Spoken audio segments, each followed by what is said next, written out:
Republicans? To 30? To 30.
Welcome to Dear Sandy. I'm Sandy Galef, a member of the New York State Assembly, representing parts of Westchester County and parts of Putnam County.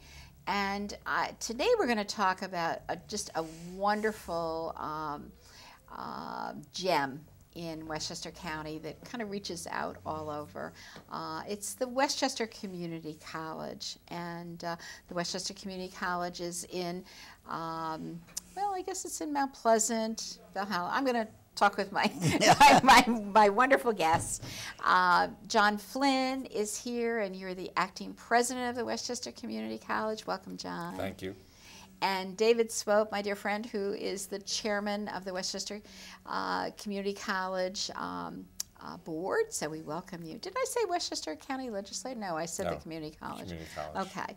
And I just think the community college is wonderful, and it's been there for a very long time. I think it's changed over time. I grew up in Westchester, and it was one community college at that point, and now it's gone through so many other activities, renovations, changes, and so on. How Give us a large little was history. Yeah, well, when did? Well, the college after World War II, the state set up 5 institutes for returning veterans, and one of them was in Westchester, and they put it in a former school building in White Plains on Battle Hill.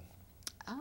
And that's where it was then the New York Institute for Applied Science and Technology. And then in the early 50s, after the New York, actually it predates the foundation of the State University, the creation of the State University by the governor and Governor Dewey, and then they folded the existing community colleges into the State University in the early 50s, and that's when the legislatures here in the county stepped up and said that they would sponsor one of the community colleges, and so it changed its name to Westchester Community College, and it stayed down there in White Plains till it really outgrew the building, and in the late 50s, a piece of property in Valhalla became available, the former estate of John and Pauline Hartford, and this 400-acre estate with 13 buildings came on available.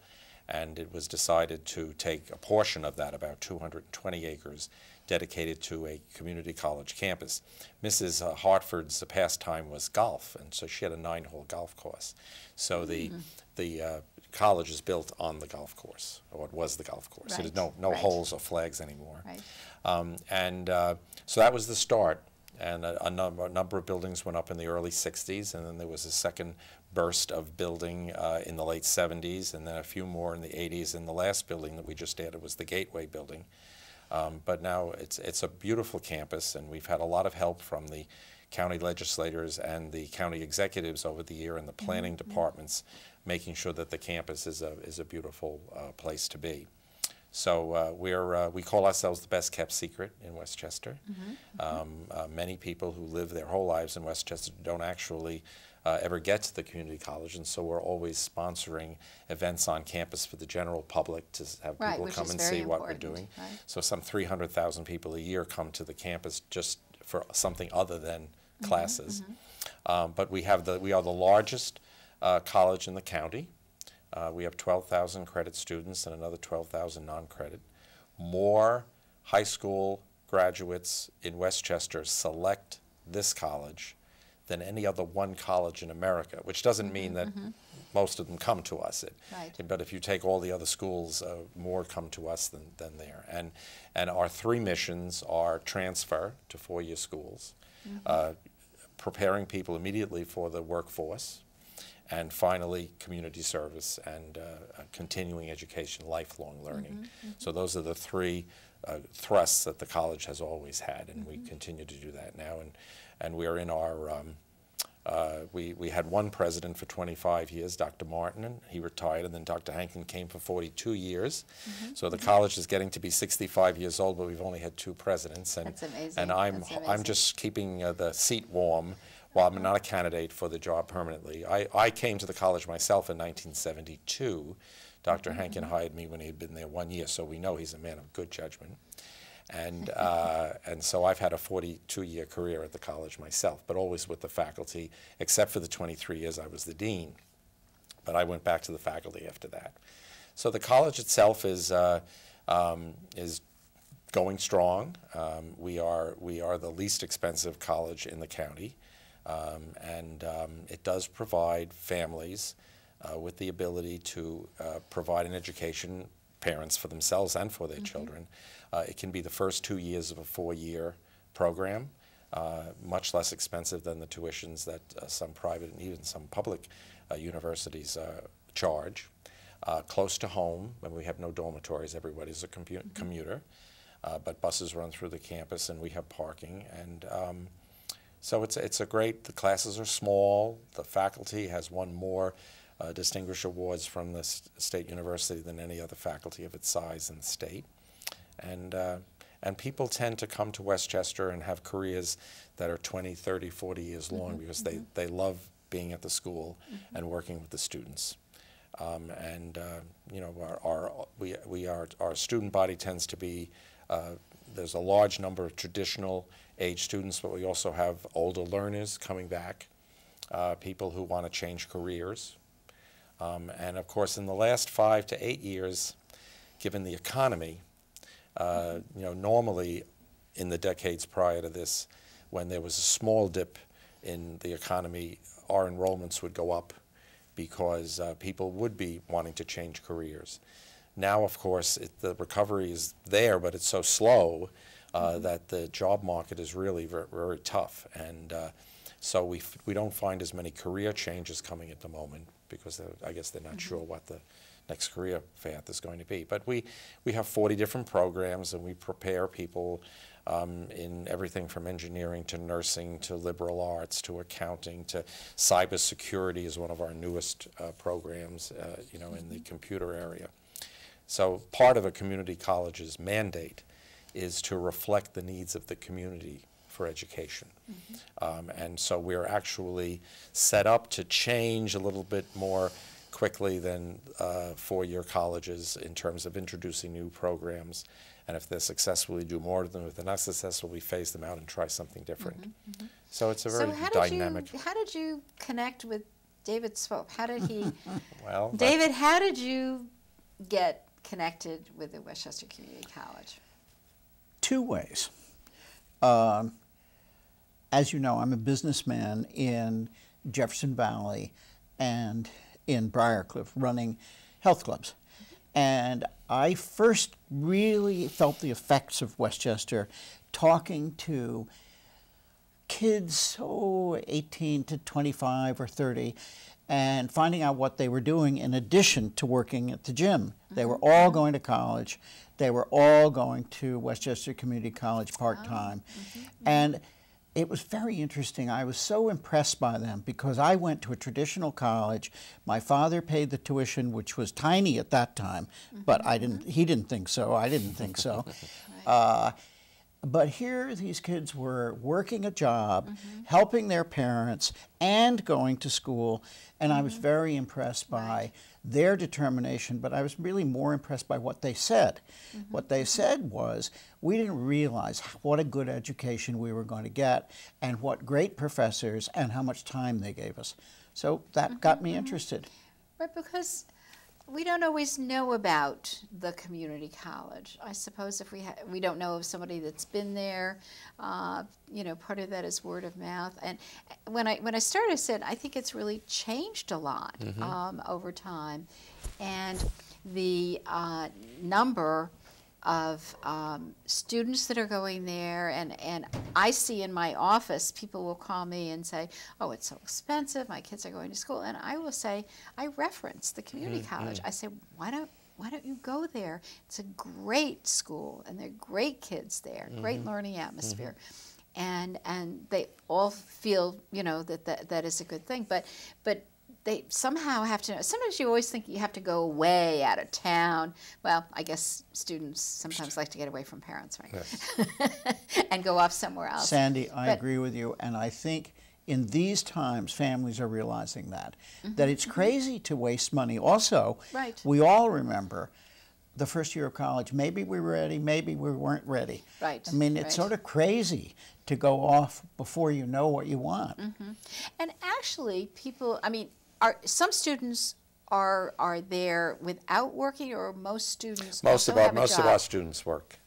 Because even though the tuition is reasonable, and there's financial aid that's available through the state and through the federal government, they still need to earn money to live in Westchester and to keep a car going and the cost of gas and whatever, and also to pay their tuition and books. I mean, the interesting thing is that while our tuition is more affordable than Yale, the textbook still costs $125 in both places. I mean, now that there are changes actually in publishing, where you can get the book virtually, or you can lease the book for the semester and then return it. Or, of course, we've always had them buying the book and then selling it back at the end. But that's another burden. It's almost, you know, it's another expense that clobbers the student. I mean, they're very expensive, and they need textbooks. They have to have the tools to learn, you know, and so much of what education properly done on the college level is done by the student on his or her own. The teacher is there as a resource, the lectures are a resource, the textbook is a resource, but the learning is done by the individual, because ultimately you're becoming a lifelong learner. And you know, pretty much in grammar school and high school, you're handed things and you on a platter. College, you begin the transition of finding it out for yourself, and then ultimately, of course, you go into the real world and you're on your own, and there's nobody there to hold your hand. So that's part of the transition, you know, that we provide. But there's a tremendous amount of nurturing and support in the community college. The class size is, you know, somewhere between 20 and 25, 30, never more than that. I've also heard that the professors are there and available. I think they spend a lot of extra time with students individually. They do, and they all hold office hours during the week, but they also, you can see them leaving the classroom with a string of students behind them, and or talking to students between classes and so on. So those who elect to teach in a community college, as opposed to doing research and publishing books and things like that, all of which are, you know, very important parts of higher education, but it's a calling, and you really want to work with students if you're a community college. And we're fortunate to have faculty who have that calling and are doing that, and so there's a great relationship between the two. And at that age, students can be lost a little bit. Oh, yes. You know, there's, you know, it's a hard period of time of growing up. Right. There's lots of adjustments that go on, and this helps them. And the good news is that some students take a semester or two to find themselves. But if they are serious about what they want to do, and they're applying themselves, they develop study skills, and they build a strong foundation. And then when they are finished at Westchester and want to transfer to the very four-year schools that would never have admitted them directly from high school because of their ACT scores or their SAT scores, they are now a proven commodity. There's somebody with study habits and with a good discipline and basic knowledge, And now they present themselves to the four-year school, which might have a few empty seats in their junior year. And so now the transfer, those students who excel at Westchester can pretty much write their own ticket and transfer. And when you finish your four-year degree, it reads Binghamton, Cornell, Yale, and we send students to all of those places every year. And then there are people who come and, they're really not ready yet, but they're working out of home, and they have a semester that isn't as strong as it should be, and maybe financial burdens cause them to then drop out or stop out for a semester. And our goal at the community college is to give the student a positive, even if they don't succeed, give them a positive feeling about higher education, because down the line, when they realize at 25 or 27 or that a college education is something that is really going to help them, right, we are there. And everything we teach it at night, and we teach it in the day, and we teach it in the fall, the spring, and the summer, and we teach it online, and we teach it in extension centers. So when you're ready to take abnormal psychology or Western civilization or accounting 2, you just really have to look at the calendars the next time it's coming up. So we're near, and by that time, the student may well have a spouse and children and a mortgage. So now the prospect of going away to a four-year school in some other state is not going to happen. So they're place-bound, and we're there for them.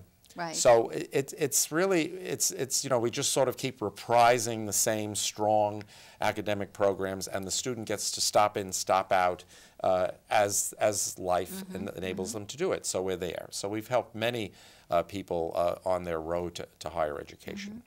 David, just talking about the students, the board has invited legislators over periodically, on various issues. Maybe it's funding, but maybe it's just getting to know the students. And I'm always so impressed with the students when they give a talk to us about what they've done and where they've gone. And you must feel the same way. Oh, you're so right. Unfortunately, it's knowing a student that makes you really believe in the college. And yeah, and I have not met one that doesn't have an extraordinary story of overcoming obstacles. And remarkably, it's just not letting them drop out if you can help it, as John says. The county legislature has been extremely important to the strength of the college. They are the sponsoring agency. They fund a 20-some% of the budget. The state funds another 20-something%. So students are really paying about half the cost of the college's operating budget. But it's been a wonderful cooperation and collaboration regardless of politics. Really a wonderful thing. So what happens when the, one of the goals, I guess, is for jobs and so on, or the mentoring and whatever.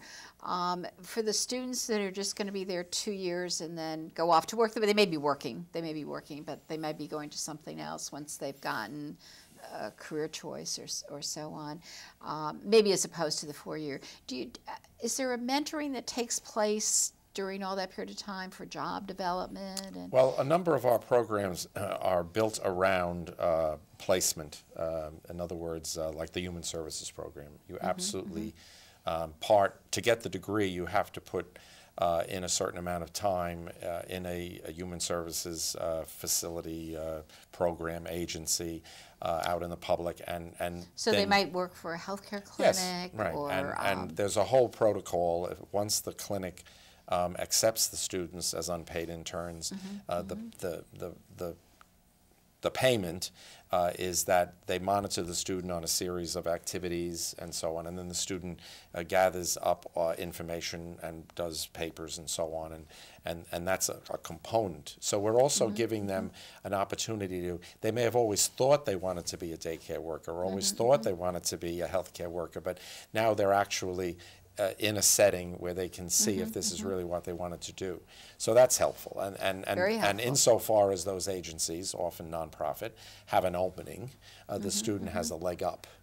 We have other programs in terms of getting full-time employment. We have other programs in business and that also do that kind of placement of students while they're at the college, and that of course is the dual goal of giving them some real life experience, but also perhaps giving them a track toward a job at the end. We have a whole office for placement that that keeps track of vacancies that people will list with us, and then we have counseling and how to do a resume and how to dress for success and things like that we do. Right, those are all important. So there's a lot of support at the college too. It's not just what the faculty do in the classroom. We have an academic support center in the library where students can go for tutoring in reading, writing, and math. We have also a science tutorial where we have people that can help them work on difficulties they're having in the sciences. We have counseling that we do through our counseling staff. We have a very active office for students with disabilities, and we work on working out accommodations for students who have documented disabilities. And these are all the sort of traditional age students we're talking about. The college also has programs for retirees. We have something called I've been to some of those. Yes, they're great. The two largest ones are Mainstream, which is a whole series of courses specifically designed for people who always wanted to take English literature and they were too busy raising their families to do it, and now they can come back. Collegium is we have a band of older learners who meet, and one of their number presents a series of lectures on his or her area of expertise, and the others participate. So, and that's been highly successful, and people find that very rewarding as well.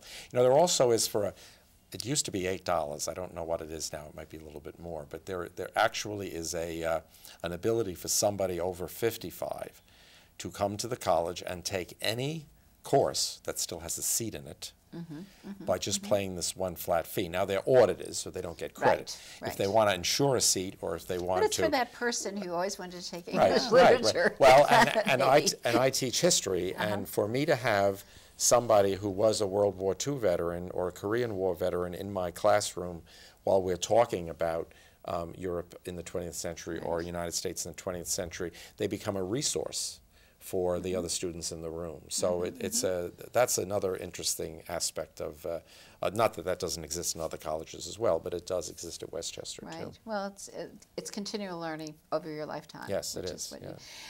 David, we were talking in the very beginning about the different buildings that have come along over time and changed, and you've been totally involved in this Gateway Center, which is the newest building, I believe.